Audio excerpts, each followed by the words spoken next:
உற்சாகம் இருக்கிறீங்களா? ஆண்டவருடைய சமூகத்தில் இந்த 7 நாளும் அவருடைய முகத்தை பார்க்கும்படியாக அவருடைய பிரசன்னத்தில் அமர்ந்திருக்கும்படியாக நம்ம வந்திருக்கிறோம். ஏன் உட்காரணும், ஏன் இப்படிப்பட்ட ஏற்பாடுகள், எதுக்கு அப்படின்னா நம்மை நாமே புதுப்பித்து கொண்டு புது பலனோடு இந்த புதிய வருஷத்தில் எழுப்பி வசிக்கணும்னு தேவன் விரும்புகிறார். அவர் விரும்புறதுனால தான் நம்ம இப்படி வந்திருக்கிறோம். ஆனாலும் நமக்குள் இன்னும் பழைய காரியங்கள், பழைய விஷயங்கள், இதுக்கு நம்ம முயற்சி எடுக்காமல் அப்படியே உட்காந்து தான் நமக்கு ஒரு நாள் விடுதலை என்ன பண்ண போகிறதில்ல, நடக்க போகிறது கிடையாது. இது ஏதோ ஒரு ஒரு ப்ரேயர் மீட்டிங்கை நடத்தணுமே என்பதற்கான இது ஒரு ப்ரேயர் மீட்டிங் கிடையாது. நீங்கள் உண்மையிலேயே இது இருக்கிற லெவலை தாண்டி அடுத்த ஒரு லெவலுக்குள்ளே வரணுன்றது தான் தேவனுடைய திட்டம். அதுக்கு நீங்கள் கோஆப்ரேட் பண்ணலைன்னா ஆவியானவரால் ஒன்றும் பண்ண முடியாது. ஆவியானவர் இந்த இடத்துல எழுந்தருள் இருக்கிறார்.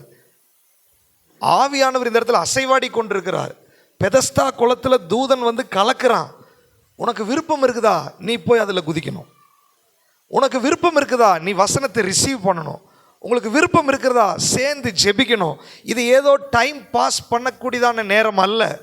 அல்லது இங்கே ஃபாஸ்டிங் ப்ரேயர் இருந்துட்டோம், உபவாசத்துக்கு வந்துட்டு வசனத்தை கேட்டுட்டு உங்கள் கவலையில், உங்கள் டென்ஷனில், உங்கள் விருப்பத்தில் வாழக்கூடியதற்கான காரியம் அல்ல இது. ஆண்டவர் பேசுகிறதுல அட்லீஸ்ட் ஒரு ஸ்டெப்பாவது நீங்கள் எடுத்து வைக்கணும். இல்லைன்னா உங்கள் நிலைமை பரிதாபத்துக்குள்ளான நிலைமையாய் மாறிவிடும்.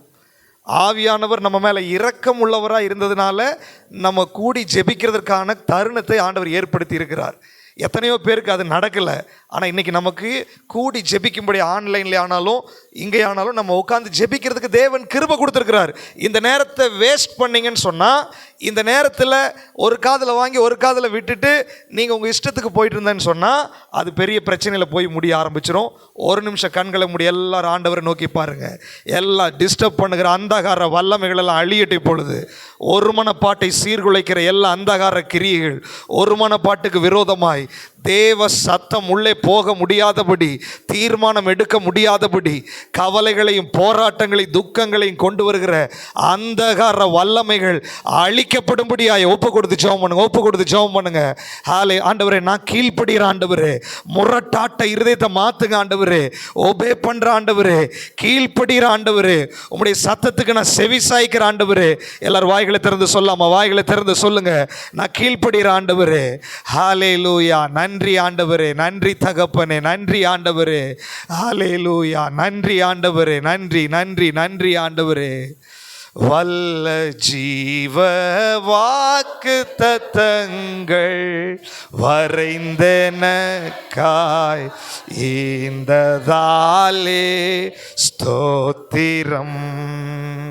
வல்ல ஜீவ வாக்கு தத்தங் உள்ளத்தின் ஆழத்திலிருந்து வாக்கு தத்தத்தை பிடிச்சு பாடுங்க. ஈந்ததாலே ஸ்தோத்திரம்.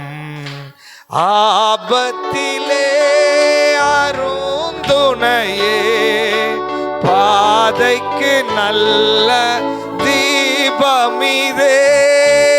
ஆபத்திலே அருந்துணையே, பாதைக்கு நல்ல தீபமிதே.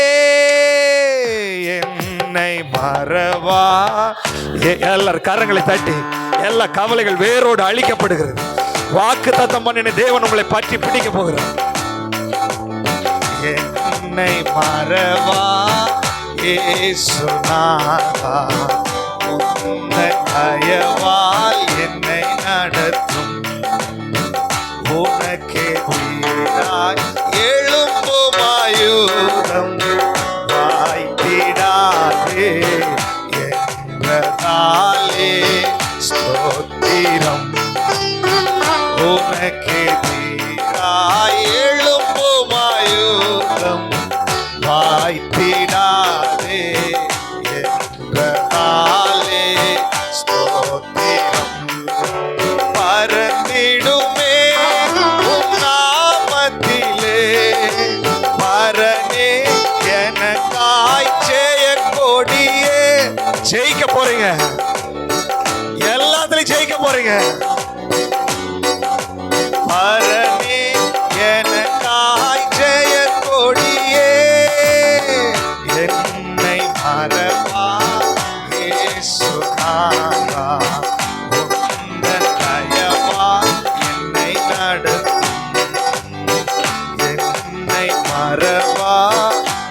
இயேசுநாதா, உந்தன் தயவால் என்னை நடத்தும். ஹல்லேலூயா. ஆண்டவருடைய வாக்குத்தத்தங்கள் அவைகள் ஆம் என்றும் ஆமேன் என்றும் இருக்கிறது. ஆண்டவர் நம்மளை நேசிக்கிறதுனால தான் பேசிக்கொண்டே இருக்கிறார், ஜெபிக்க வைத்து கொண்டிருக்கிறார். நீங்க அதுக்கு ஒத்துழைக்கலைன்னு சொன்னா பிசாசு உங்களை பிரச்சனையினுடைய ஆழத்திற்குள்ளாய் கொண்டு போய் விடுவான். இன்னைக்கு உங்க முன்னாடி இருக்கிறது எல்லாம் ஆண்டவருக்கு அற்பமான காரியம். ஆனா நீங்க ஆண்டவரோட கோஆபரேட் பண்ணலன்னா இது உங்களுக்கு மலையா தான் இருக்கும். ஆனா நீங்க ஆண்டவரோட கோஆபரேட் பண்ணா அந்த மலைகள் எல்லாம் பர்வதங்களை போல உருக ஆரம்பித்து விடும். ஆண்டவர் ஏன் உங்களை ஜெபிக்க வைக்கிறார்? ஏன் இந்த தேவ சமூகத்துக்கு கொண்டு வர்றாரு? ஏன் இந்த பிரேயர் அலோவ் பண்ணியிருக்கிறாரு? உனக்கு எதிராக இருக்கிற எல்லா ஆயுதத்தை வாய்க்காதே போக பண்ணி உன்னுடைய வீட்டில் உன் வாழ்க்கையில் ஒரு ஜெய கொடியை ஏற்ற வேண்டும் என்று தேவன் சித்தமுள்ளவராக இருக்கிறார். உங்களுக்கு விருப்பம் இருக்குதா? உங்களுக்கு ஆசை இருக்குதா? நான் ஜெயிக்கணும் ஆண்டவரே, நான் விடுதலை ஆகணும் ஆண்டவரே, இன்னும் மாம்சீக காரியத்துக்கு நான் முக்கியத்துவம் கொடுக்கக்கூடாது ஆண்டவரே, நான் ஆவியில வளரணும் ஆண்டவரே, ஆவியில விடுதலை ஆகணும் ஆண்டவரே. அப்படி தாகம் உள்ளவர்களுக்காக தான் ஆண்டவர் இங்கே வந்திருக்கிறார். நான் என்னுடைய மாம்ச இச்சையை நிறைவேற்றணும், என் விருப்பப்படி நடக்கணும், என் ஆசைப்படி நடக்கணும், அவர்களுக்கும் ஆண்டவருக்கும் ரொம்ப தூரம். ஆனால் இன்னைக்கு நீங்கள் ஆண்டவரத்தில் ஒப்பு கொடுத்தா வாக்குத்தத்தம் பண்ணின ஆண்டவர் இன்னைக்கு உங்களை விடுவிக்கிறதுக்கு இந்த இடத்துல இறங்கி வந்திருக்கிறார். ஹல்லேலூயா. மீண்டுமாய் நாம் வாசிக்க போகிறோம் 2 நாளாகமம் 26ஆம் அதிகாரம் 6வது வசனம். அவன் புறப்பட்டு போய் பெலிஸ்தரோடு யுத்தம் பண்ணி காத்தின் அலங்கத்தையும் யப்னேயின் அலங்கத்தையும் அஸ்தோத்தின் அலங்கத்தையும் இடித்து போட்டு அஸ்தோத் நாட்டிலும் பெலிஸ்தருக்குள்ளும் பட்டணங்களை கட்டினார். உசியா ராஜாவை குறித்து நம்ம வாசிச்சு கொண்டிருக்கிறோம். இந்த 7 நாளும் பரிசுத்த ஆவியானவர் நம்மோடு கூட இடைப்படுவாராக. 16 வயசுல உசியா ராஜாவாய் மாறுகிறான். அவன் ராஜாவாய் மாறின உடனே அவன் யுத்தத்திற்கு புறப்பட ஆரம்பித்தான். அவன் யுத்தத்துக்கு புறப்பட ஆரம்பித்து பெலிஸ்தியருடைய தேசத்திற்கு போய் காத்தின் அலங்கத்தையும் யப்னேயின் அலங்கத்தையும் அஸ்தோத்தின் அலங்கத்தையும் இடித்து போட்டு அந்த பட்டணங்களுக்குள்ளாக போய் பெலிஸ்தியருக்குள்ளும் பட்டணங்களை என்ன பண்ணா இவன் கட்ட ஆரம்பித்து விட்டான். அப்போ உசியா ராஜா சின்ன வயசா இருந்தாலும் அவன் அலங்கத்தை இடித்து ஒரு ஜெயஸ்தம்பத்தை நாட்டி ஒரு விடுதலையோடு ஒரு வெற்றியோடு அவன் வாழ்ந்ததை நாம் இந்த பகுதியில் நம்ம புரிந்து கொள்கிறோம். இந்த 7 நாளும் பரிசுத்த ஆவியானவர் நம்மை ஆயத்தப்படுத்தி கொண்டிருக்கிறார். அதற்கு உசியாவினுடைய கேரக்டராக 2 விஷயத்தை பார்த்தோம். அவன் தேவனுடைய பார்வைக்கு செம்மையானதை செய்யும்படி தன்னை ஒப்பு கொடுத்திருந்தான். உங்க வாழ்க்கையில விடுதலையும் ஆசீர்வாதமும் ஜெயமும் எடுக்க வேண்டும் என்றால் தேவனுக்கு எது செம்மை? உங்களுக்கு சமாதானம் வேணுமா? உனக்கு விடுதலை வேணுமா? உனக்கு ஆசீர்வாதம் வேணுமா? நம்ம வாசிச்சோம், மனுஷனுக்கு செம்மையாய் தோன்றுகிற வழிகள் உண்டு. அது இன்னைக்கு சந்தோஷமா இருக்கும், பட் அதனுடைய முடிவு மரணம். ஆனால் தேவனுக்கு எது பிரியம், அவருக்கு எது நன்மை, அவருடைய பரிபூரண சித்தம் என்னதென்று பகுத்து அறியத்தக்கதாக உங்கள் மனம் புதிதாக வேண்டும் என்று ரோமர் 12:2 வாசிக்கிறோம். நான் கேட்குறேன், இந்த 2024 நான் ஜெயிக்கணும், நான் வாழணும், நான் ஆசீர்வாதம், எல்லாருக்கும் ஆசை. பட் எத்தனை பேத்துக்கு தேவ சித்தத்திற்கு அவருடைய இருதயத்துக்கு ஏற்றவளாய் வாழுவதற்கு விருப்பம் இருக்கிறது? ஆண்டவருக்கு அதுதான் பாரம். எல்லாத்துக்கும் ஆசை இருக்குது, ஆண்டவர் என்னை விடுவீங்க, ஆண்டவர் எனக்கு விடுதலை கொடுங்க, என்னை ஆசீர்வதிங்க, என்னை உயர்த்துங்க. பட் எத்தனை பேர் ஆண்டவருடைய இருதயத்திற்கு செம்மையானது என்ன? நான் பேசுறது அவருக்கு பிரியமா? நான் நடக்கிறது அவருக்கு பிரியமா? என்னுடைய தீர்மானங்கள் அவர் அக்செப்ட் பண்றாரா? நான் செய்யறது அவரை சந்தோஷப்படுத்துகிறதா? எத்தனை பேருக்கு அதுல கரிசனை இருக்கிறது? நான் சொல்றேன், ஒரு நாள் நீங்க ஜெயிக்க முடியாது, ஒரு நாள் சத்துருவுக்கு முன்னாடி எதிர்த்து நிற்க முடியாது. இன்னைக்கு ஆண்டவர் விரும்புகிறார் உங்கள் விருப்பங்களை, உங்களுடைய எண்ணங்களை, உங்களுடைய மனதில் தோன்றுகிற விஷயங்களை அவருக்கு செம்மையானதா என்று பரிசோதித்து அவருடைய சமூகத்தில் அதை சரி செய்தால், உசியா ராஜா 16 வயசே ஆன சிறியவன், 16 வயசு தான், ஆனால் அலங்கங்களை இடிக்கக்கூடிய, சத்துருவின் கோட்டைகளை தகர்க்கக்கூடிய வல்லமையுடையவனாய் காணப்பட்டான். அந்த வசனத்தில் 7வது வசனம் கடைசி பகுதி வாசிங்களேன். 7வது வசனத்தையே வாசிங்க.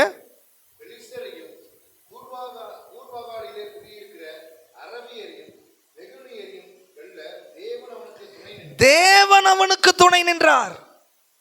தேவன் அவனுக்கு, உன் கூட தேவன் இருக்கணுமா? நீங்க ஜெயிக்கணும்னா தேவன் இல்லைன்னா நீங்க ஜெயிக்க முடியாது. தேவன் கூட இல்லைன்னா நீங்க வெற்றி பெற முடியாது. ஒரு குடும்ப வாழ்க்கையா இருக்கலாம். இப்போ குடும்பத்துக்காக நம்ம ஜெபம் பண்ணிட்டு இருக்கிறோம். ஒவ்வொரு விஷயத்துக்காக ஒரு மனப்பாடு வேணும், விட்டு கொடுக்கணும், ஹானர் பண்ணணும், ஒரு விஷயத்த சொல்லி ஜெபம். பட் எத்தனை பேர் அதற்காக உங்களை ஒப்பு கொடுத்துருக்கிறீங்க? எத்தனை பேர் அதை செய்வதற்கு தீர்மானம் எடுத்திருக்கிறீங்க? நீங்க தீர்மானம் எடுத்தா உங்க குடும்பத்தை ஆசீர்வதிக்கிறதுக்கு தேவன் உங்களோடு கூட இருப்பார். நீங்க தீர்மானம் எடுக்கலைன்னா உங்க குடும்பத்துல பிரச்சனையும் போராட்டத்தையும் கொண்டு வர்றதுக்கு ஆல்ரெடி ஒருத்தன் அந்த இடத்துல வந்திருக்கிறான். நீங்க தான் தீர்மானம் பண்ணணும்.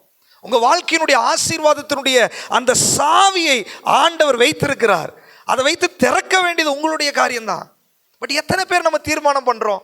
எத்தனை பேர் நம்முடைய வாழ்க்கையில அதை நம்ம ஒப்பு கொடுத்துருக்கிறோம்? எனக்கு அருமையானவர்களே, தேவன் உங்க கூட நின்று இந்த 2024 உங்களை ஜெயிக்க வைக்க வேண்டும் என்று விரும்புகிறார். ஹல்லேலூயா. இரண்டாவதாக கேரக்டராக பார்த்தோம். அவன் என்ன பண்ணா? தேவனை தேட மனதிணங்கி இருந்தான். அவரை தேடுறதுக்கு அவனுடைய மனது இணங்கி இருந்துச்சு. அவனுடைய மனசு கோஆபரேட் பண்ணிருச்சு. தேவனை தேடுவதற்கு நம்முடைய வாழ்க்கையில் நிறைய காரியங்களை தேடி போயிட்டு இருக்கிறோம். பட் தேவனுக்கு முக்கியத்துவம் கொடுத்துருக்கிறோமா? ஆண்டவர் சொல்ற, முதலாவது தேவராஜ்யத்தை அவருடைய நீதியை தேடு, அப்பொழுது இவைகள் எல்லாம் உனக்கு கூட கொடுக்கப்படும். அப்போ முதலாவது தேவனை தேடுவதற்கு அவன் மனதிணங்கி இருந்தான். 16 வயசு தான். பட் தீர்மானம் பெரிய தீர்மானம். ஆண்டவர் வயசை பார்க்கறது இல்லை. நீங்கள் சீனியர் அதனால உங்களை ஆசீர்வதிச்சிடலாம் ஆண்டவர் செய்ய மாட்டார். பட் உங்களுக்கு வயசு எவ்வளவானாலும் சரி, நீங்கள் யாரானாலும் பரவாயில்ல. பட் உன்னுடைய தீர்மானம். ரூத் ஒரு தீர்மானம் எடுத்தா, அந்த தீர்மானம் தான் அவளுக்கு ஆசீர்வாதமாய் வந்துச்சு. இன்னைக்கு ஆண்டவர் சொல்றாரு, ஆண்டவரை தேடுவதற்கு நீங்கள் ஒரு தீர்மானம் எடுக்கலன்னா 7 நாள் ஃபாஸ்டிங் இல்லை, இனி 40 நாள் ஃபாஸ்டிங் போடுங்க, வருஷம் 365 நாள் ஃபாஸ்டிங் போடுங்க, ஜெயம் ஒரு நாள் உங்கள் வாழ்க்கையில் வராது. ஆனால் நீங்கள் தேவனை தேடுவதற்கு உங்கள் வாழ்க்கையில் ஒரு தீர்மானத்துக்குள்ளே வந்தா, வேதம் சொல்லுகிறது, அவன் காரியங்களை தேவன் வாய்க்க பண்ணினார். ஹல்லேலூயா. 2024 நீங்க கையிட்டு செய்கிற காரியங்களில், உங்களுடைய முயற்சிகளில், உங்களுடைய எல்லா எல்லைகளிலும் காரியங்களை வாய்க்க பண்ண வேண்டும் என்று தேவன் விரும்புகிறார். அனுகூலமாக இருக்க வைக்க வேண்டும் என்று தேவன் விரும்புகிறார். உங்க கூட நின்று ஒரு சக்சஸ்ஃபுல்லான லைஃபை இந்த உலகத்தில் நீங்க வாழ வேண்டும் என்று தேவன் விரும்புகிறார். பட் நீ அவரை தேடுவதற்கு ஒருமுகப்பட வேண்டும்.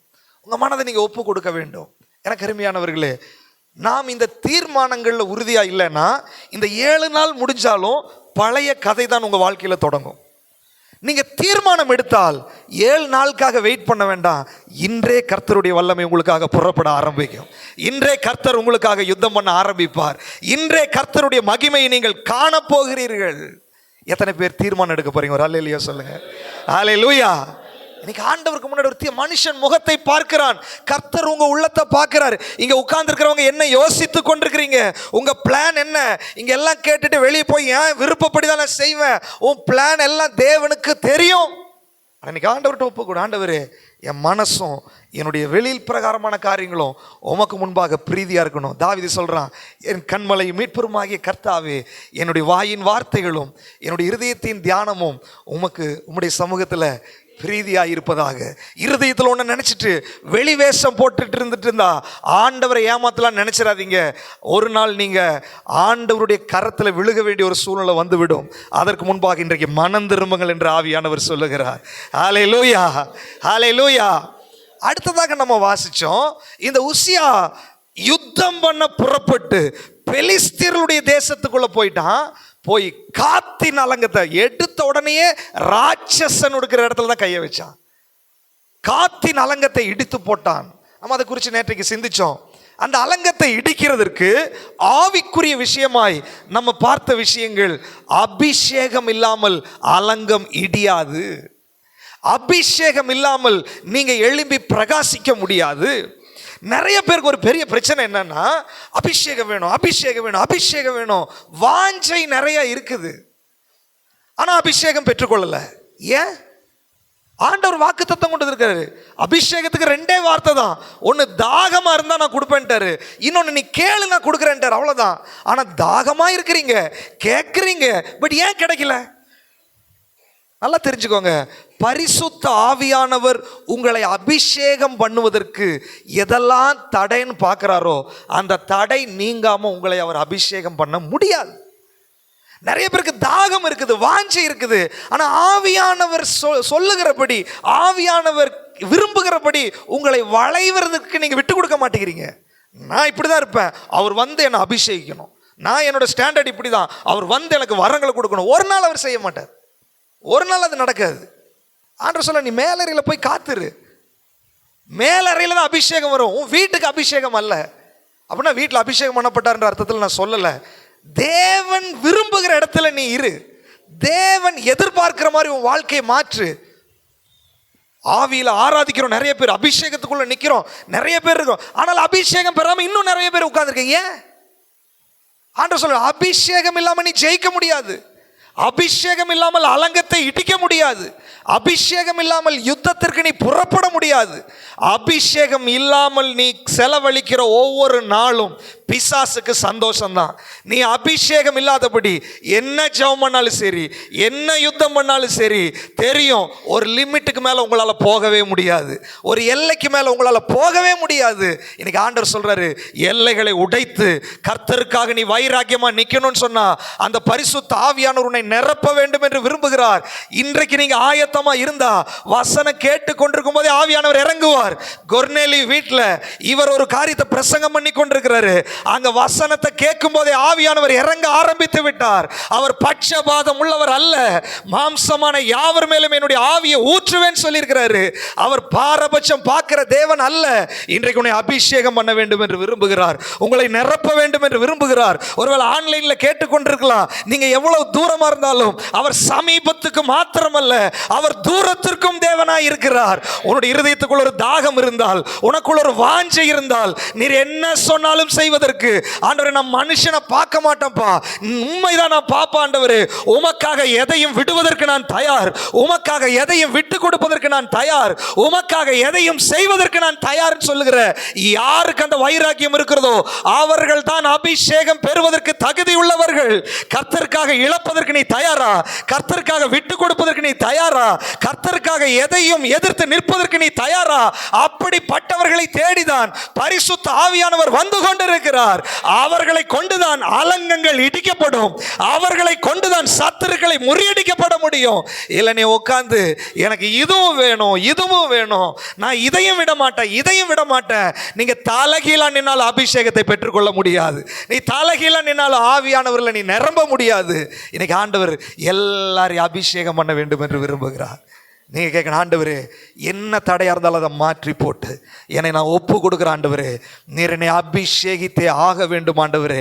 ஆண்டவர் சமூகத்தில் நீங்கள் ஒப்பு கொடுத்தால் அபிஷேகம் நுகங்களை முறிக்கும், அபிஷேகத்தில் நின்னால் அலங்கங்களை நீங்கள் இடிக்கலாம், ஒரு வெற்றியுள்ள வாழ்க்கைக்குள்ளே நீங்கள் போக முடியும். அதே நேரத்தில் நம்ம சிந்திச்சு கொண்டிருந்தோம், அபிஷேகம் பெற்ற ஒரு கூட்டம் இருக்கிறது.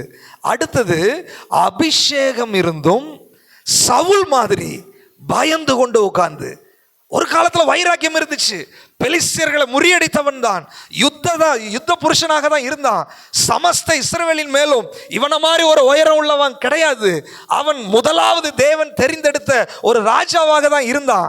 ஆனா அந்த அபிஷேகம் நாள் ஆக ஆக அது தணிந்து போய்விட்டது, குளிர்ந்து போய்விட்டது.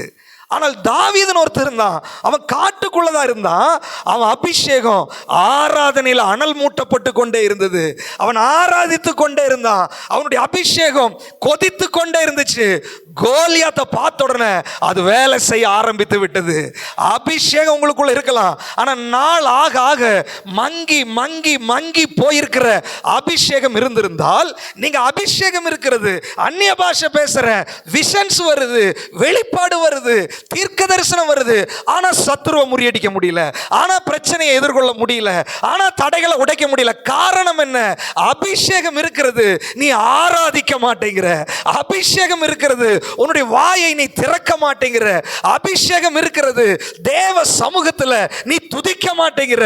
நீ துதிக்க ஆரம்பித்தால் எரிகோ கோட்டைகள் இடிய ஆரம்பித்து விடும். நீ துதிக்க ஆரம்பித்தால் கோலியாத்துகள் உனக்கு முன்பாக மண்டியிட ஆரம்பிப்பார்கள். நீ அபிஷேகம் ஆராதனையில அடுத்த லெவல்குள்ள கடந்து போகும். நீ ஆராதிக்க ஆராதிக்க, நீ துதிக்க துதிக்க துதிக்க உன்னுடைய லெவல் இன்க்ரீஸ் ஆயிக்கொண்டே இருக்கும்.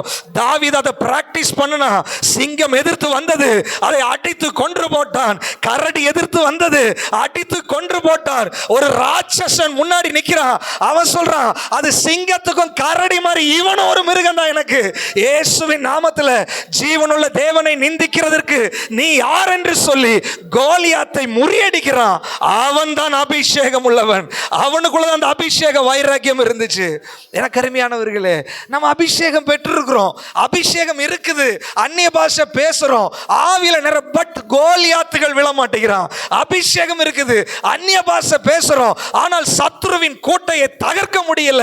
ஆனா இந்த 7 நாள் ஆண்டவர் சொல்றார், இல்ல இல்ல, நீ அபிஷேகம் பெற்று நீ தோற்று கொண்டிருக்கிறாய், நீ அந்நிய பாஷை பேசியும் நீ தோற்று கொண்டிருக்கிறாய். இல்ல இல்ல, உன்னை தோற்கிறதுக்காக நான் அபிஷேகம் பண்ணல, நீ தோற்று தோற்று விழுவதற்கு உன்னை நான் அபிஷேகம் பண்ணல. கோலியாத்துகளுக்கு முன்பாக 1 to 1 நின்னு கர்த்தரே தேவன் என்பதை நிரூபிக்கிறதற்கு, கர்த்தருடைய வல்லமை உனக்குள் இருப்பதை வெளிப்படுத்துவதற்கு தான் நான் உன்னை அபிஷேகம் பண்ணி இருக்கிறேன். அப்படிப்பட்ட வீரர்களை எழுப்பும்படி ஆண்டவர் இன்றைக்கு இறங்கி வந்திருக்கிறார். ஹல்லேலூயா. எனக்கு அருமையானவர்களே, ஆண்டவரிடத்துல அவருக்கு செம்மையானதை நம்ம செய்யணும். அவரை தேடுவதற்கு நம்ம ஒருமுகப்படணும். அபிஷேகத்துக்காக வாஞ்சிக்கணும். அபிஷேகம் பெற்றவர்கள் அதை அனல் மூட்டி எழுப்பி கொண்டே இருக்கணும். தீமோத்தேயுட்ட சொல்றாரு, உனக்கு உண்டான தேவ வரத்தை நீ அனல் மூட்டி எழுப்பி கொண்டே இரு. அது அனல் மூட்டப்படலைன்னா அது மங்கி போயிடும். அபிஷேகம் பெற்றவர்கள் நீங்க ஆராதிக்கல அப்படின்னா அபிஷேகம் பெறாதவனை விட கேவலமா போயிடும். அபிஷேகம் பெறாதவன் கூட சில நேரத்தில் உற்சாகமா இருப்பான். உன்னுடைய ஆராதனை, தேவனை துதிக்கிற துதி உங்களுக்குள்ள எழும்ப ஆரம்பிக்க வேண்டும். அவரை மகிமைப்படுத்தணும். ஆண்டவர் சொல்றாரு, என்னை மகிமைப்படுத்துகிற எந்த ஸ்தானத்துல நான் இறங்கி வந்துடுவேன், அங்க இறங்கி வந்து நான் உன்னை ஆசீர்வதிப்பேன்றாரு. நீங்க ஆராதிக்க ஆராதிக்க தேவ மகிமை உங்களுக்குள்ள இறங்கி அது அனல் மூட்டப்பட ஆரம்பிக்கும். அக்கினி அபிஷேகத்தோடு நீங்க நிற்க ஆரம்பித்து விடுவீர்கள். அந்த அக்கினிக்கு முன்பாய் மெழுகு உருகுகிறது போல சத்துருவின் கிரியைகள் உருக ஆரம்பித்து விடும். ஆண்டவர் என்ன சொல்றாரு, தம்முடைய தூதர்களை காற்றுகளாகவும் தம்முடைய ஊழியக்காரர்களை அக்கினி ஜுவாலைகளாகவும் மாத்திரம் தானே சொன்னாரு. ஆனா ஊழியக்காரர்கள் நம்ம ஏன் அக்கினியா இல்லை? ஆண்டவர் உங்களை என்னை அக்கினியா இருக்கும்படியாய் சத்துருவின் கூட்டத்தை பட்சிக்கும்படியாக தான் நம்மளை வச்சிருக்கிறாரு. ஆனா நமக்குள்ள அனலும் இல்லாமல் குளிரும் இல்லாமல் வாந்தி பண்ணக்கூடியதான நிலைமை இருக்கிறது. சிலருக்குள்ள தணிந்து போய்விட்டது. இந்த 7 நாள் உபவாச ஜெபத்தில் ஆண்டவர் சொல்றார், நீ அனலா இல்லாவிட்டால் இந்த 2024 நீ ஜெயிக்க முடியாது. நீ அனலா இல்லாவிட்டால் சத்துருவின் கூட்டத்தை கலங்கடிக்க முடியாது. நீ அனலா இல்லாவிட்டால் சத்துருவுக்கு எதிர்த்து நிற்க முடியாது. நீ அனலா இல்லாவிட்டால் 2024 உனக்கு தோல்வி முகமாக தான் இருக்கும். உங்களுக்குள்ள ஒரு வைராகி வரணும். ஆண்டவரே 2023 வரைக்கும் நான் தோத்துட்டேன் ஆண்டவரே, ஆனா இந்த 2024 முதல் மாசம் ஒரு தீர்மானம் எடுக்கிறேன், இனி தோற்க வேண்டிய அவசியம் இல்லை, எனக்கு தோல்வி எனக்கு பிடிக்கல, நான் ஜெயிக்க வேண்டும் என்று விரும்புகிறேன். இன்னைக்கு ஆவியான உன்னுடைய ஊழியத்தில், உன் குடும்பத்தில், உன்னுடைய தொழிலில், உன்னுடைய பிள்ளைகளுடைய வாழ்க்கையில், எந்தெந்த மண்டலங்களில் உன்னுடைய வாழ்க்கையில தோல்வி முகம் கண்டாயோ 2024 உன்னை ஜெயிப்பிக்கும்படியாய் 16 வருஷம் சின்ன பையனா இருந்த அந்த உசியாவோடு கூட இருந்த ஆண்டவர் உன்னோடு கூட இருக்க மாட்டாரா? உன்னோடு கூட வர மாட்டாரா? அவர் இம்மானுவேலாய் உன்னோடு கூட இருக்கிறார். அவர் சொல்றார், நான் உன்னை விட்டு விலகுவதும் இல்லை, உன்னை கை விடுவதும் இல்லை, உன்னை ஜெயிக்க வைத்தே ஆக வேண்டும் என்று வைராக்கிய வாஞ்சியாய் ஆண்டவர் இறங்கி வந்திருக்கிறார். நீ கோஆபரேட் பண்ணலன்னா அது நடக்காது. எத்தனை பேர் ஆண்டவர்கிட்ட சொல்றீங்க, நான் கோஆபரேட் பண்றேன் ஆண்டவரே? வாய்களை திறந்து சொல்லுங்க, ஆண்டவரே நான் உங்களோட ஒத்துழைக்கிறேன் ஆண்டவரே, உங்களோட ஒத்துழைக்கிறேன் ஆண்டவரே.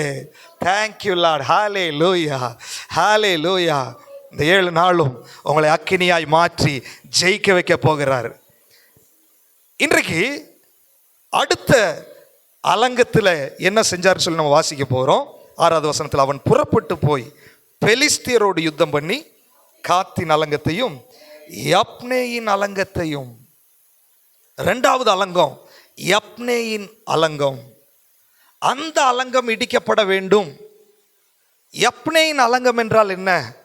யோசுவாவின் புஸ்தகத்தில் அதை குறித்து ஒரு குறிப்பு இருக்கிறது. வாசிக்கலாம். யோசுவாவின் புஸ்தகம் 15ஆம் அதிகாரம் 11வது வசனம்.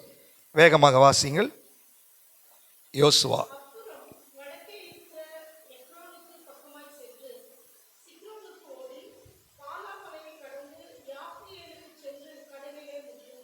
யாப்னியேலுக்கு சென்று கடலிலே முடியும். 1வது வசனத்தை வாசிருங்க. யூதா புத்திரரின் கோத்திரத்திற்கு அவர்களுடைய வம்சங்களின்படி உண்டான பங்கு வீதம். நல்லா கவனிங்க, போதும். அந்த அதிகாரத்தை நீங்க வீட்டில் வேணா போய் வாசிச்சு பார்த்துக்கோங்க. ஆண்டவர் இஸ்ரவேல் ஜனங்களை எகிப்திலிருந்து கூட்டிட்டு வந்த உடனே கானான் தேசத்தில் அவர்கள் குடியிருக்கும்படிக்கு அவர்களுக்கு வாக்குத்தத்தம் பண்ணப்பட்ட சுதந்திர பாகத்தினுடைய பார்டர்ஸை கர்த்தரே கொடுத்தார். யோசுவாட்ட சொல்லி, நீ ஒரு கோத்திரத்திற்கும் இந்த எல்லைகளை பங்கிட்டு கொடு அப்படின்னு சொன்னார். அப்படி பங்கிட்டு கொடுத்ததுல யூதா கோத்திரத்திற்குன்னு சொல்லி எல்லைகள் இருக்கும் இல்லையா, சில இடங்கள் இருக்கும் இல்லையா, அந்த எல்லையில அந்த பார்டர்ல இருக்கிற ஊரெல்லாம் சொல்லி சொல்லி வர்றாரு. பார்டர்ல இருக்கிற ஊரெல்லாம் சொல்லி சொல்லி வரும்போது இந்த யாப்னேயும் ஒரு பார்டருக்குள்ள இருக்கிறது. அந்த பார்டர் முழுவதும் யாருக்கு சொந்தம்? இஸ்ரவேல் தேசத்துக்கு சொந்தம். இஸ்ரவேல் தேசத்தினுடையது. இப்போ உசியா ராஜாவுடைய காலகட்டத்தில் இவன் பெலிஸ்தியன் அங்க உள்ள வந்தது மட்டும் இல்ல, அலங்கத்தையும் கட்டி வச்சிருக்கான். அதுதான் யாப்னேயின் அலங்கம். உள்ள வந்தது மட்டுமில்ல, உள்ள வந்ததே தப்பு. நீ உள்ள வந்தது மட்டும் இல்ல, நீ அலங்கத்தையும் கட்டி வச்சிருக்கிற. உடனே உசியா ராஜா எழும்புறாரு. எடுத்த உடனே அலங்கத்தை முதல்ல இடிச்சு தள்ளுடா.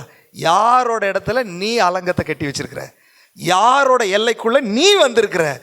பாருங்க, பரிசுத்த ஆவியானவர் அவன் ஆண்டவருக்கு ஒப்பு கொடுத்த உடனே, ஆண்டவரை தேட ஆரம்பிச்ச உடனே ஆண்டவர் அவனுக்கு ஞானத்தை கொடுக்குறார். போ, உன்னுடைய எல்லைக்குள்ள இன்னொருத்தன் வந்து உட்கார்ந்து இருக்கிறான், அவனை இடிச்சு தள்ளு, முதல்ல உன் எல்லைகளை சரிப்படுத்து என்று சொல்லி ஆவியானவர் அந்த இடத்துல செயல்படுகிறார். எனக்கு அருமையான தேவ பிள்ளைகளே, இன்றைக்கு 3வது நாள் நம்முடைய வாழ்க்கையிலேயும் இந்த யப்னேயின் அலங்கங்கள் இடிக்கப்பட வேண்டும். எப்படி இடிக்கப்படுவது? ஆண்டவர் நம்ம ரட்சிக்கப்பட்ட உடனேயே நம்ம சிலுவையில் நமக்காக ஒரு பார்டரை ஏற்படுத்தி கொடுத்திருக்கிறார். என்னென்ன ஆசீர்வாதங்கள், என்னென்ன விடுதலை, ஆவிக்குரிய வாழ்க்கையில என்னெல்லாம் செய்யணும் எல்லாத்தையும் அவர் ஏற்படுத்தி வைத்திருக்கிறார். ஒரு பார்டரை போட்டு வச்சிருக்கிறாரு.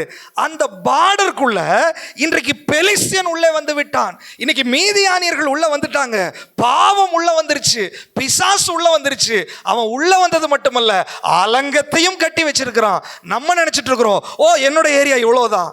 எங்க வீட்டில் பெயிண்ட் அடிக்கிறதுக்கு போன வாரம் நிறைய கருத்தை தூக்கி வெளியே வீசியாச்சு. இப்பதான் தெரியுது இவ்வளோ பெரிய வீடா இருக்குது. இவ்வளோ நாள் என்ன இடத்த அடைச்சிட்டு இருக்குது. அதை மாற்றணும்னா அந்த இடம் ஃப்ரீயா இருக்குது அந்த இடத்துல. அப்போ என்ன அர்த்தம்? நம்முடைய ஆவிக்குரிய வாழ்க்கையில் நம்மளா நினைச்சிட்டோம் இவ்வளோதான் போல, இப்படிதான் ஜெபிச்சிருக்கணும் போல, இப்படிதான் வாழணும் போல, அவ்வளோதான் போல. யார் சொன்னா அவ்வளோதான் அப்படின்னு? உன்னுடைய பார்டர் உனக்கு தெரியுமா? பிரச்சனையா அதுதான். என் பார்டர் எனக்கு தெரியல. உசியா ராஜா அவன் பாருங்க, ஆண்டவரை தேட ஒப்பு கொடுத்த உடனே, ஆண்டவருக்கு செம்மையானதை செய்யறதுக்கு தன்னை ஒப்பு கொடுத்த உடனே ஆண்டவர் அவனோடு பேசுகிறார். ஆண்டவர் அவன் கூட இருக்கிறார். ஆண்டவர் அவனுக்கு சொல்றாரு, உன் பார்டர் இவ்வளவுதான்ப்பா.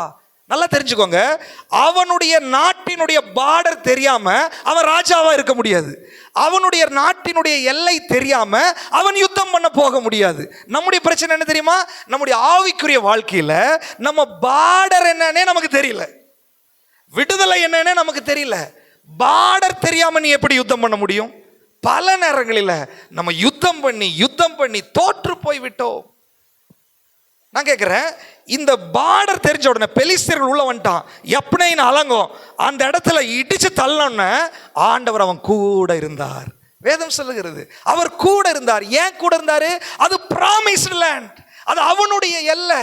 ஆண்டவர் அவனுக்கு எழுதி கொடுத்தது பத்திரம் அவன் கையில் இருக்குது. எப்படி அந்நியன் வர முடியும்?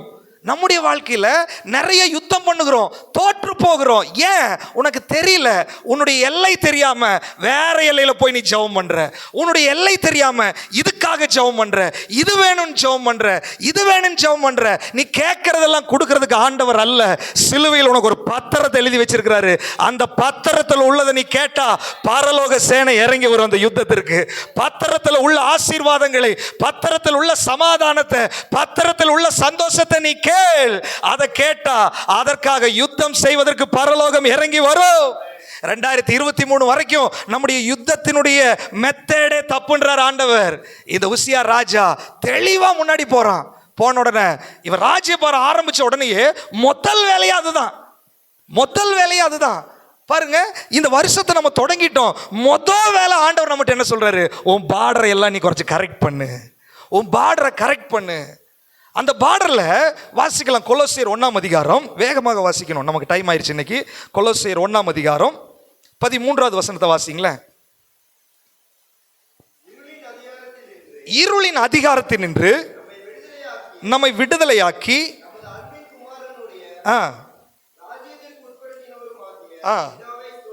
அன்பின் குமாரனுடைய ராஜ்யத்துக்குள்ள நம்மளை என்ன பண்ணிருக்கிறாரு? இதுதான் பார்டர். முடிச்சு போச்சு. இருளின் அதிகாரத்திலிருந்து உங்களை என்ன பண்ணிட்டாரு? எத்தனை பேர் விசுவாசிக்கிறீங்க? அன்பின் குமாரனுடைய ராஜ்யத்துக்குள்ள நம்மளை கொண்டு போயிட்டாரா? எத்தனை பேர் விசுவாசிக்கிறீங்க? இதுதான பார்டர் நம்மளுது. அப்ப ஆண்டவர் சொல்றாரு, நீ புதிய வருஷம் வந்த உடனேயே நீ ஆண்டவர்கிட்ட தீர்மானம் பண்றங்க, ஜெபம் பண்ற, எல்லாம் பண்றோம். பட் அதெல்லாம் முக்கியம் இல்ல, உன் பார்டர் எல்லாம் கரெக்டா இருக்குதான்னு நீ பாரு. அப்படின்னா என்ன அர்த்தம்? இருளின் அதிகாரத்திலிருந்து நீ விடுதலை ஆகிவிட்டாயா? ரட்சிக்கப்பட்டாச்சு. ஆனா பெலிஸ்தியன் அலங்கத்தை கட்டி வச்சிருக்கானே உள்ள, எப்னையின் அலங்கம் இருக்குது, குற்ற மனசாட்சி உள்ள இருக்குது, தாழ்வு மனப்பான்மை இருக்குது. இன்னும் நீ பரிசுத்தவான் என்று நீயே ஒத்துக்கொள்ளவில்லையே, தேவன் உன்னை அழைத்தார் என்ற தெளிவில்லையே, தேவன் உன்னை முன்குறிச்சார் என்ற உணர்வு இல்லையே, தேவன் எனக்காக எல்லாவற்றையும் செய்து முடிப்பார் என்ற நம்பிக்கை இல்லையே. ஆவிக்குரிய எபேசியர் 1:3 சொல்லுகிறது, உன்னதங்களில் ஆவிக்குரிய சகல ஆசீர்வாதத்தினாலும் நம்மை ஆல்ரெடி ஆசீர்வதித்திருக்கிறார். ஆனால் பிசாசு என்ன பண்றா தெரியுமா? அந்த ஆசீர்வாதத்தை நீங்க பார்க்காததுனால, அந்த பத்திரத்தை நீ பார்க்கல, வேதத்தை கையில எடுக்கல, வசனத்தை வாசிக்கல, அதனால உங்க தகப்பன் உனக்காக எழுதி வச்ச பத்திரம் உனக்கு தெரியவில்லை. உங்க தகப்பன் உனக்காக எங்கெல்லாம் வீடு வாங்கி வச்சிருக்கிறாரு, எந்தெந்த பாடெல்லாம் உனக்கு சொந்தம், உன்னுடைய வேலி எங்க இருக்குது, உன்னுடைய இடத்தினுடைய மூளை கல் எங்க இருக்குது, எந்த இடத்துல எல்லாம் உனக்கு உரிமை உண்டு என்று இந்த வேத புஸ்தகத்துல தான் அது தெரியும். சத்தியத்தை அறிவீர்கள், சத்தியம் உங்களை விடுதலையாக்கும். அபிஷேகம் இருக்கிறது, ஆராதனை இருக்கிறது, சத்தியம் இல்லை. ஒப்பு கொடுக்கிறேன், எல்லாம் பண்றேன், பட் வசனத்தை படிக்க மாட்டேங்கிறேன். வசனம் சொல்லுது, உன்னோட பார்டரே வசனத்துல தான் இருக்குது. உன்னுடைய சொத்து எங்கன்னு வசனத்துல தான் உனக்கு தெரியும். நீ வசனத்துல தெரிந்தால்தான் நீ ஜெபிக்கவே முடியும். வசனம் தெரிந்தாதான் நீ யுத்தம் பண்ணவே முடியும். வசனம் தெரிஞ்சாதான் நீ சத்துருவுக்கு எதிராக நிற்க முடியும். பிசாசுக்கு தெளிவா தெரிஞ்சிருச்சு. நீ பைபிளை எடுத்தா உன் பார்டர் எதுன்னு உனக்கு தெரிஞ்சிடும். நீ பைபிளை எடுத்தா உன்னுடைய எல்லை எதுன்னு உனக்கு தெரிஞ்சிடும். நான் உன் எல்லைக்குள்ள வரும்போது நீ என்னை கண்டுபிடித்து விடுவாய். அதனால நீ பைபிளை எடுக்கும்போது நீ நல்லா தூங்கு. வேதத்தை எடுக்கிறது உனக்கு மனசு வேண்டாம். சபைக்கு வராத, தேவ சமூகத்துக்கு வராத, பிசாசு தந்திரமாய் அதை செய்து கொண்டிருக்கிறான். அவனுக்கு ஒரே ஒரு நோக்கம்தான், உன்னுடைய எல்லை உனக்கு தெரியக்கூடாது. 16 வயசு, அவனுடைய ஃபர்ஸ்ட் டார்கெட்டு என் பவுண்டரி கிளியரா இருக்குதான்னு பார்க்குறான். இன்னைக்கு ஆண்டவர் சொல்லுவோம், பவுண்டரியை கிளியர் பண்ணு. ரட்சிக்கப்பட்டாச்சு, குற்ற மனசாட்சியிலிருந்து இன்னும் விடுதலை இல்லை. ரட்சிக்கப்பட்டாச்சு, தாழ்வு மனப்பான்மையிலிருந்து விடுதலை இல்லை. ரட்சிக்கப்பட்டாச்சு, உன்னதங்களில் ஆவிக்குரிய ஆசீர்வாதங்களை, சமாதானம் இல்லை, சந்தோஷம் இல்லை, விடுதலை இல்லை, ஆவிக்குரிய ஜெப வாழ்க்கை இல்லை, சபை கூடி வருதல் இல்லை, ஐக்கியம் இல்லை, ஆவிக்குரிய வாழ்க்கையில விடுதலை இல்லை. சத்துரு அதை தந்திரமாய் உனக்குள்ளே போட்டு உன்னுடைய எல்லைக்குள்ளே வந்திருக்கிறான் அவன். இன்னைக்கு ஆண்டவர் சொல்றாரு, நீ சத்தியத்தை அறிந்தால், உனக்கு சத்தியம் தெரிந்து நீ அந்த எல்லைக்கு போனா தேவன் உன்னோடு கூட வந்து யுத்தம் பண்ணுவதற்கு ஆயத்தமாக இருக்கிறார். ஹல்லேலூயா. ஆண்டவர் சொல்றாரு, தேவனுடைய பிள்ளைகளாகும்படி உங்களுக்கு அதிகாரம் கொடுத்திருக்கிறார். ஹல்லேலூயா. உனக்கு அதிகாரம் கொடுத்திருக்கிறாரு. நீ அந்த அதிகாரத்தோடு போகணும். ராஜா பாருங்க, அவனுக்கு அதிகாரம் இருக்குது, அபிஷேகம் இருக்குது, சத்தியமும் தெரியுது. அப்ப நம்ம ராஜாக்களும் ஆசாரியர்களுமா நம்ம மாத்தி வச்சிருக்கிறாரு. உனக்கு ராஜாவா இருந்தால், உனக்கு அபிஷேகம் இருந்தால், ஆனா சத்தியம் தெரியலன்னா நீ பாட்டுக்கு பெலிஸ்தருடைய அவனுடைய நாட்டில் போய் நீ இயேசுவின் நாமத்துல வெளியே போவோம். அவன் சொல்ல, இது என்னோட நாட்டு, நீ எதுக்கு வந்த உள்ள இல்லையா? அல்லது அவன் நம்ம நாட்டில் உட்கார்ந்தோன்ன ஒருவேளை அலங்கமெல்லாம் கட்டிட்டா அது அவனது போல் இருக்குது நினைச்சிட்டோம். யார் அப்படி நினைக்க சொன்னது? 2024 நம்ம பார்டர் எல்லாம் கிளியர் பண்ணுன்றார் ஆண்டவர். யப்னேயின் அலங்கங்கள் இடிக்கப்படுகிறது. இவன் என்ன பண்றான் தெரியுங்களா? உள்ள வந்துட்டு இவன் ஒரு அலங்கத்தை கட்டி வச்சிட்டான். வந்ததே தப்பு, இவன் ஒரு அலங்கத்தை போட்டுட்டான். நிறைய நேரத்தில் நம்முடைய வாழ்க்கையில பிசாசு உள்ள என்ட்ரி கொடுத்ததே தப்பு, வரக்கூடாது. இது தேவனுடைய ஆலயம், நான் தேவனுடைய பிள்ளை, பரிசுத்த ஆவியானவர் எனக்குள்ள உலாவுகிறார், நான் அவருடைய பிள்ளை, நான் செத்துட்டேன், அவர் தான் எனக்குள்ள வாழுகிறார். நிறைய விஷயங்கள் இருக்குது. ஆனால் இந்த சத்தியம் தெரியாததுனால இவன் உள்ள வந்தது மட்டுமில்ல, இவன் அலங்கத்தை கட்டின மாதிரி நமக்கே ஒரு பார்டரை போட்டுட்டான். இந்த பார்டருக்கு மேல நீ வரக்கூடாது, இந்த எல்லைக்கு மேல நீ போகக்கூடாது, இதுக்கு மேல உனக்கு ஆவிக்குரிய வளர்ச்சி இல்லை, இதெல்லாம் உன்னால செய்ய முடியாது, இதுக்கெல்லாம் நீ பிசாசை துரத்த முடியாது, நீ வியாதிஸ்தருக்காக ஜெபம் பண்ண முடியாது, நீ பாட்டு பாட முடியாது, நீ பிரசங்கம் பண்ண முடியாது, சபையில் நீ நிற்க முடியாது. யார் எனக்கு பார்டர் போடுறது? வானத்தையும் பூமியும் படைத்த ஆண்டவர் எனக்காக எல்லைகளை குறித்து வச்சிருக்கும் போது என்னை லிமிட் பண்றதுக்கு நீ யாரான்னு சொல்லிட்டு சத்துருவை நோக்கி சவால் விடுகிற ஒரு கூட்டத்தை 2024 ஆண்டவர் எழுப்ப போகிறார். உன் வாழ்க்கையில எழும்ப முடியாதபடி 2023 வரைக்கும் உனக்கு பவுண்டரியை போட்டு வச்சிருக்கலாம் பிசாசு, உனக்கு எல்லைகளை குறித்து வச்சிருக்கலாம் பிசாசு. இன்னைக்கு ஆண்டவர் சொல்றார், மகனே மகளே, உனக்கு எல்லையை போடுவதற்கு அவன் யார்? வானத்தையும் பூமியும் படைத்த ஆண்டவர் உனக்குள்ள இருக்கிறார். கல்வாரி சிலுவையில் நான் உனக்காக சம்பாதித்து வைத்ததை, நான் உனக்காக பெற்று கொடுத்ததை தடுப்பதற்கு பிசாசுக்கு உரிமை கிடையாது. நீ விட்டு கொடுத்ததனால தான் அவன் உள்ள வந்தான், நீ இடம் கொடுத்ததனால தான் அவன் உள்ள வந்தான். இன்னைக்கு நீ ஒப்பு கொடு. ஆண்டவரே, உம்முடைய சத்தியத்தை நான் பிடிக்கிற ஆண்டவரே, உம்முடைய வேதத்தை நான் கையில் எடுக்கிற ஆண்டவரே, என்னுடைய எல்லைகளை நான் கண்டுபிடிக்க போறேன். என்னுடைய ஆசீர்வாதங்கள் என்ன, என்னுடைய விடுதலைகள் என்ன, கர்த்தருடைய கரம் என் கூட இருந்து அதை செயல்படுவதற்கான காரியங்கள் என்னென்ன நான் ஆராய்ந்து பிடிக்க போகிறேன். நான் எழும்ப போராண்டவரே. அப்படி ஒப்பு கொடுத்து சத்தியத்தோடு அபிஷேகத்தோடு ஆராதனையோடு நீ எழும்ப ஆரம்பித்தால் வேதம் சொல்லுகிறது, ஊசியாவுக்கு தேவன் அவனுக்கு துணையாக இருந்தார். இன்னைக்கு ஆண்டவர் சொல்ல, உனக்கு அவர் துணையாக இருக்க போகிறார். நான் உன்னோடு கூட இருந்து செய்யும் காரியம் பயங்கரமாக இருக்கும். உலகத்து பிள்ளைகளை நீங்கள் தேவனால் உண்டாயிருந்து அவர்களை ஜெயித்தீர்கள். ஏனெனில் உலகத்தில் இருக்கிறவனை விட உனக்குள் இருப்பவர் பெரியவர். பெலிஸ்தியன் உள்ள வந்து எப்னையின் அலங்கத்தை கட்டினது போல கவலையை கொண்டு வந்துட்டான், டிப்ரெஷனை கொண்டு வந்துட்டான், தோல்வியை கொண்டு வந்துட்டான், பலவீனத்தை கொண்டு வந்துட்டான், உன் வாழ்க்கையை அழித்து கொண்டிருக்கிறான். இன்னைக்கு ஆண்டவர் சொல்லுகிறாரு, நீ சத்தியத்தை கையில் எடுத்துக்கொள், சத்தியம் என்ற கச்சையை அறையில கட்டிக்கொள், சத்தியத்தினால நீ எழும்ப ஆரம்பித்து விடு. உன்னுடைய எல்லைகள் கிளியராக போகிறது. 2024 உன் பார்டரை கிளியர் பண்ண போகிறார் ஆண்டவர். உனக்கு பார்டர் போட்டவனுக்கு ஆண்டவர் பார்டர் போடுறார். பிசாசே, எல்லையை நீ கடக்க கூடாது.